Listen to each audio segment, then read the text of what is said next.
welcome to Value Chain TV News Update. I am Adalbi Ogwejofor with the news. And on the news update, the Emir of Kano, Aminu Ado Bayero, has urged the First Lady Senator Oluremi Tinubu to tell President Bola Tinubu that Nigerians are suffering due to the economic hardship in the country.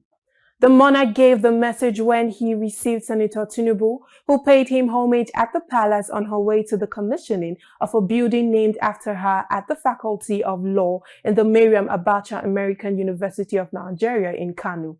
Bayero urged President Tinubu to redouble efforts to seize the economic hardship and tackle insecurity in the country, noting that this is notwithstanding the claim that the challenges were inherited.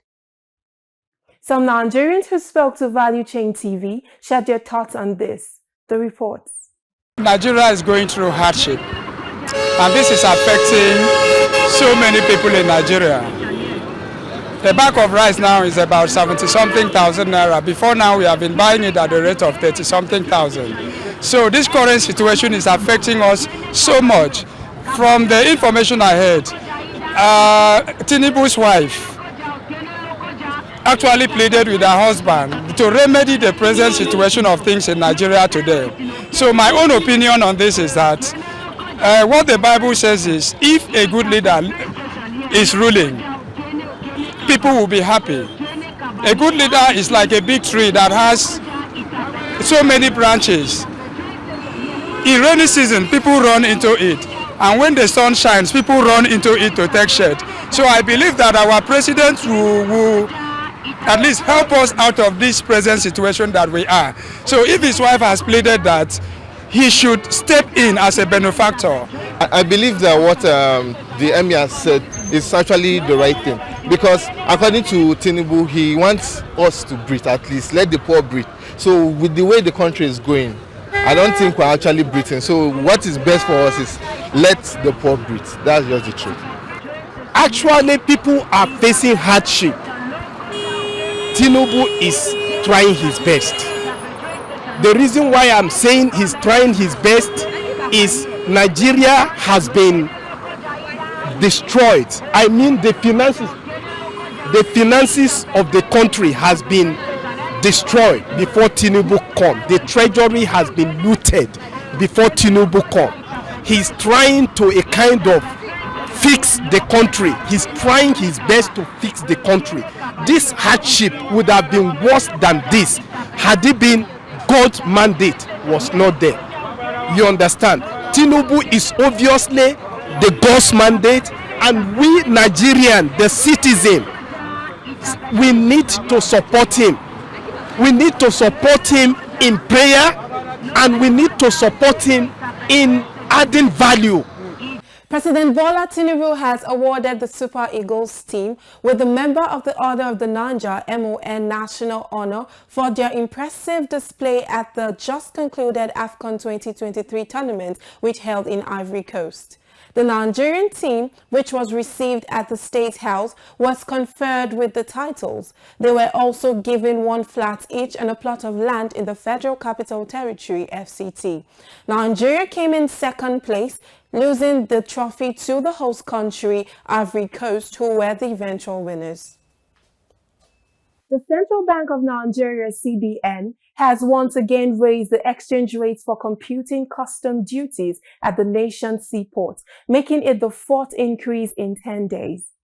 Information obtained from the official trade portal of the Nigeria Customs Service shows that the exchange rate was reviewed upward from 1,417.635 naira per dollar to 1,444.56 naira per dollar.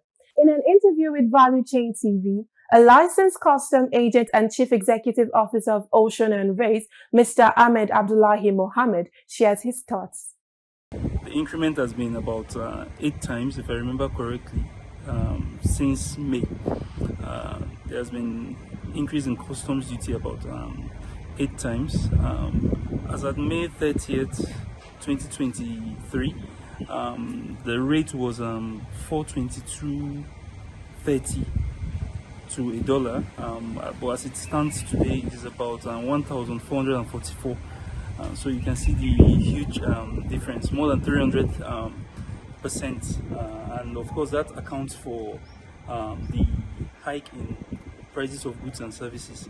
And our concern is, except for importers who are very informed, it's very, very difficult to pass sort messages to importers when they are not very, very informed. Some of them accuse you of fraud, unnecessary hike in charges and the rest, but this is where we are today. And for an industry like ours, the consequence of policies like this is very, very huge, considering the chain, how long the chain is. It affects the prices of goods and services, as we all know. It affects livelihood for agents and other people. There are pockets of small businesses operating within the ports that have also been affected by this increment. And of course, for importers, it has also affected their throughput in terms of volumes. Some people are basically out of business. They can no longer continue the business of importation, and those that are still in the business do not have the capacity to do as much as they used to. So these are issues of concern for us. The chairman of the Petroleum Technology Association of Nigeria, PETAN, Nicholas Odunuwe, has said that the association's dedication to excellence is beyond oil and gas. Odunuwe said this as part of his remarks at the 8th edition of SIPEC 2024 in Lagos.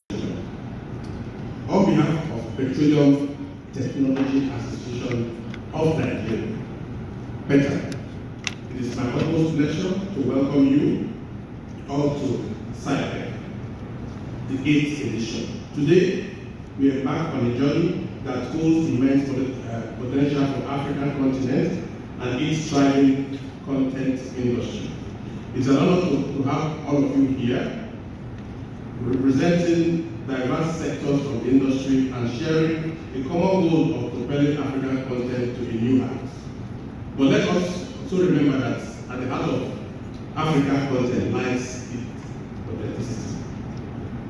As chairman of PETAN, I'm honored to stand before you and present an association that has been at the forefront of driving innovation and growth in the petroleum industry.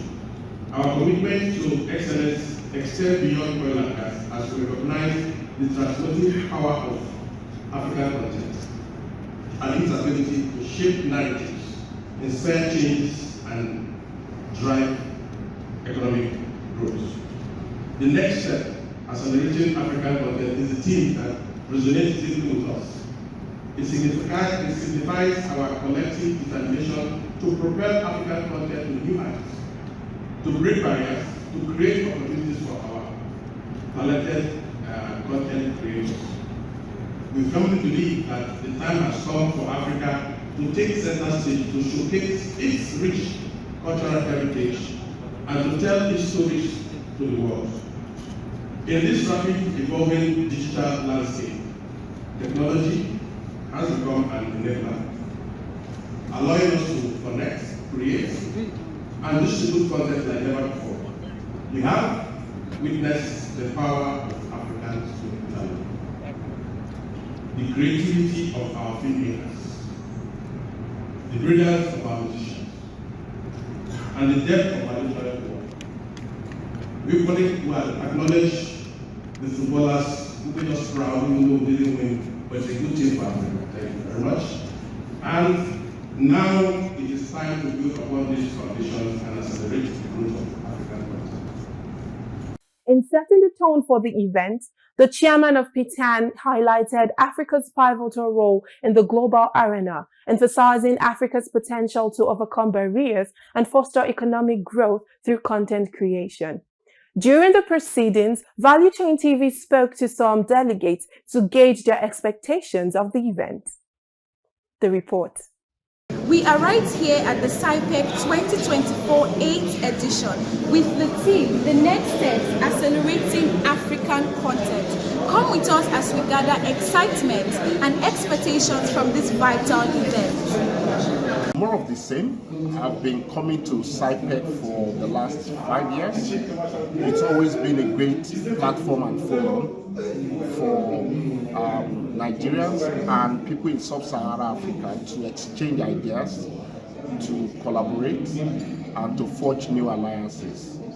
So I'm looking forward to a SciPec 2024 that continues along that line of connecting people in the energy sector across sub-Saharan Africa, from Nigeria to Sierra Leone, to Uganda, to Namibia, to Mozambique, and beyond.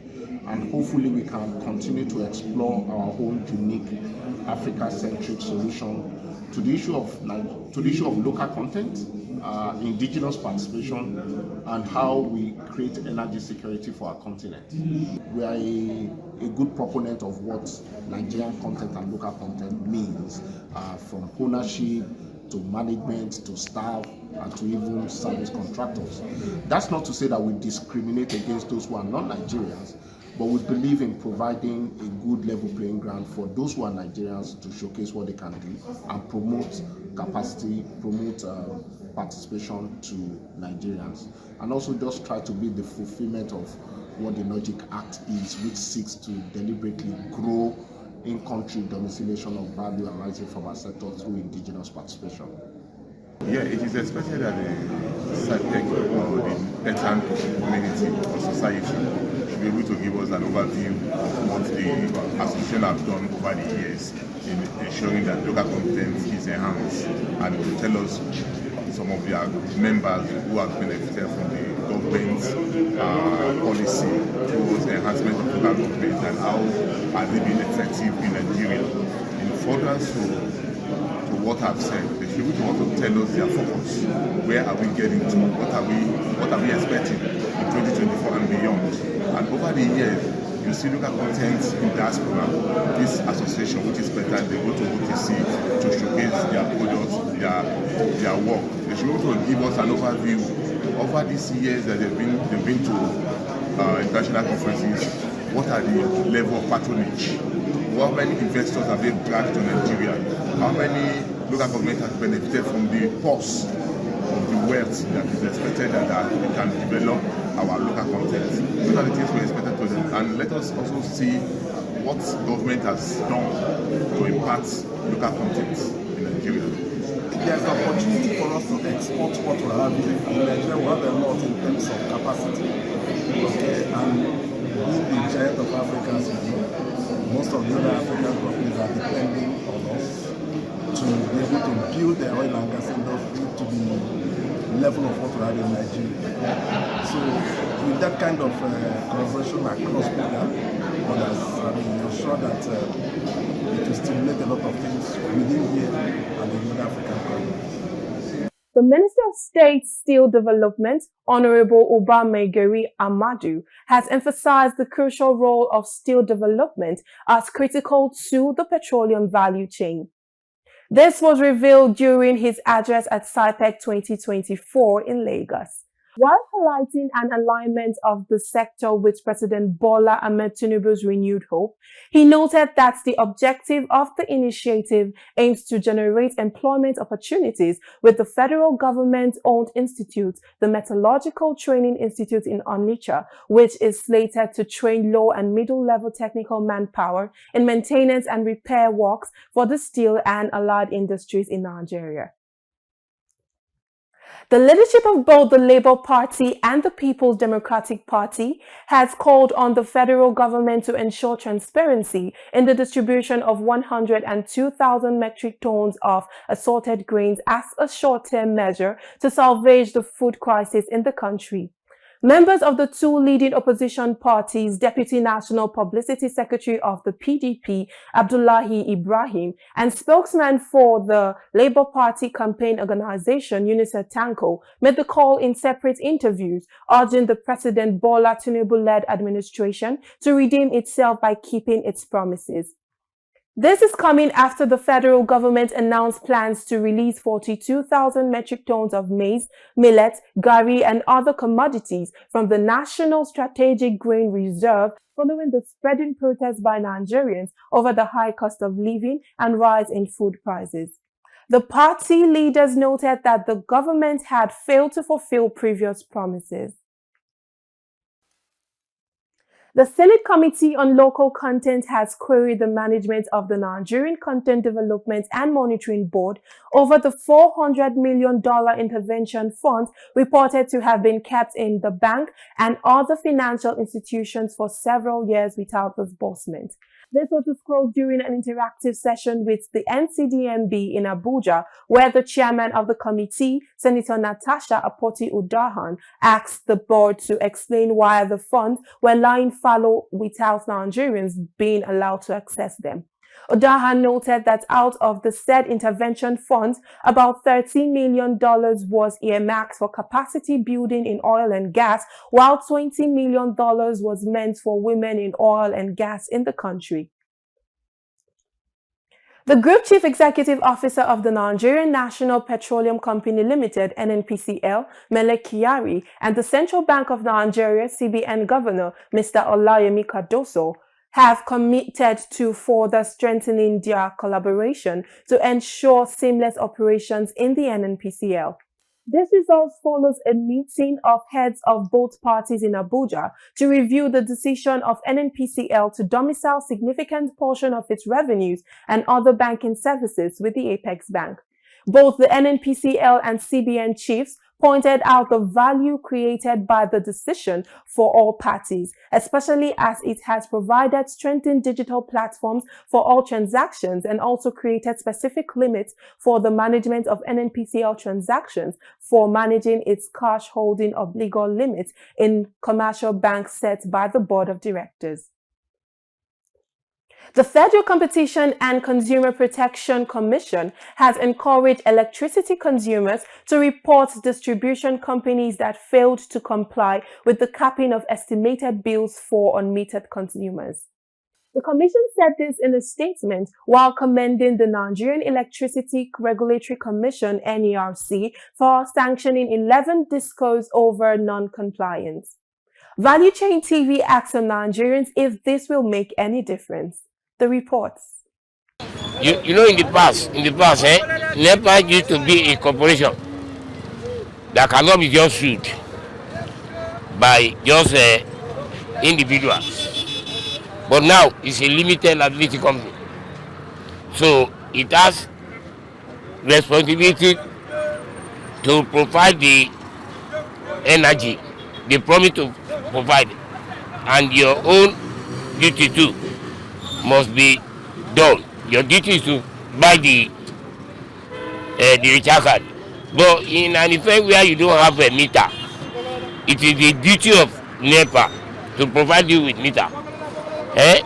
But if they are charging you, you know, according to their estimate, if the charge is high, yes, you can report them, and if they do not change it, you take a legal action against them, because they are limited liability company now. Estimated billing is something that is so rampant in Nigeria, especially NEPA.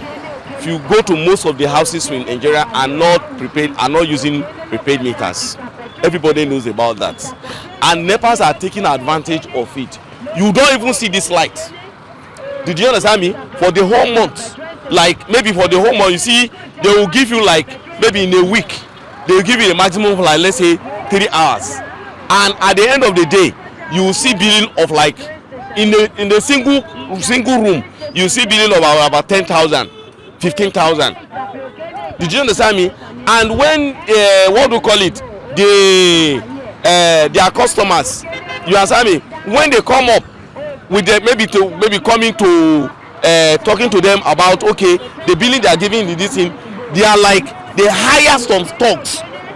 I hope you understand me, to work for them. At the end of you see people, because the way they are going, if care is not taken, if any NEPA official comes to your frontage to come to collect this thing, they'll kill them, because this is where the country is turning to.